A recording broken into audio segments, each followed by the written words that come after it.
Hello everyone, welcome to my mini blog. आज चाहिँ म साबुदाना बनाउँछु। त्यसको लागि चाहिँ फर्स्टमा चाहिँ हामीले कराई बसाल्नु पर्यो, त्यसलाई चाहिँ हिट हुन दिनु पर्यो होइन। अनि इन्ग्रिडियन्ट चाहिँ के चाहिन्छ भने दुध, साबुदाना, अनि मैले चाहिँ गरम मसलाको धुलो अनि चिनी के अरे मिश्री युज गरेको छु। फर्स्टमा प्यान तातिसकेपछि हामी चाहिँ घिउ हाल्छौँ।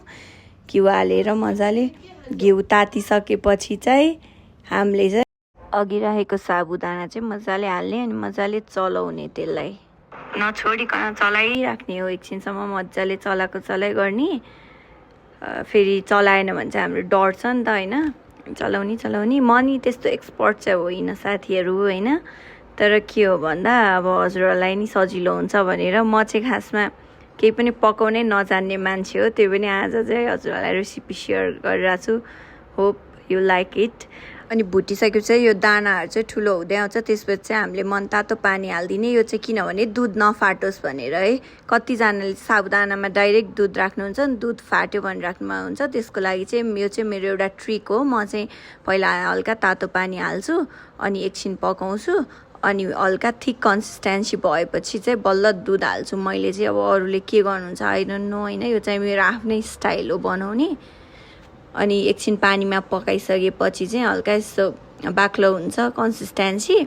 अनि बाक्लो भएपछि चाहिँ अनि बल्ल हामीले चाहिँ अब दुध हाल्दाखेरि हुन्छ के। अब चाहिँ म दुध हाल्दैछु होइन।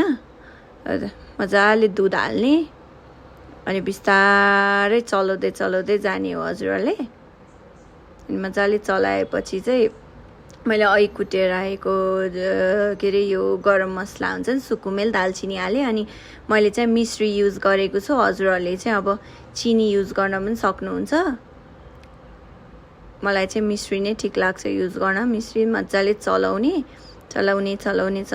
डढ्न चाहिँ दिनु भएन, तल लाग्नु पनि पिँधमा लाग्न दिनु भएन हजुरहरूले।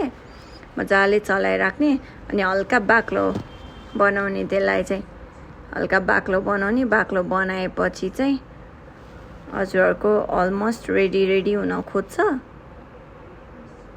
यो चाहिँ राख्दै जम्ने भएको भएर हजुरले त्यस्तो धेरै बाक्लो नि बनाउनु परेन, अलिअलि बनाउँदा भयो। यतिको बनायो भने चाहिँ ठिक्क हुन्छ कि खानको लागि एकदम पर्फेक्ट हुन्छ यो चाहिँ। अनि यो चाहिँ हजुरहरूले चाहिँ जस्तो घरमा पाहुनाहरू आउनुभयो भने एज अ डेजर्टको रूपमा पनि दिन सक्नुहुन्छ है। यो चाहिँ एकदमै मिठो हुन्छ कि।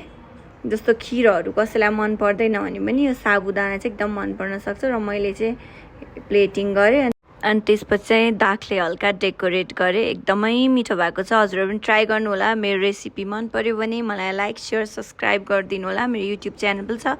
Thank you for watching. By.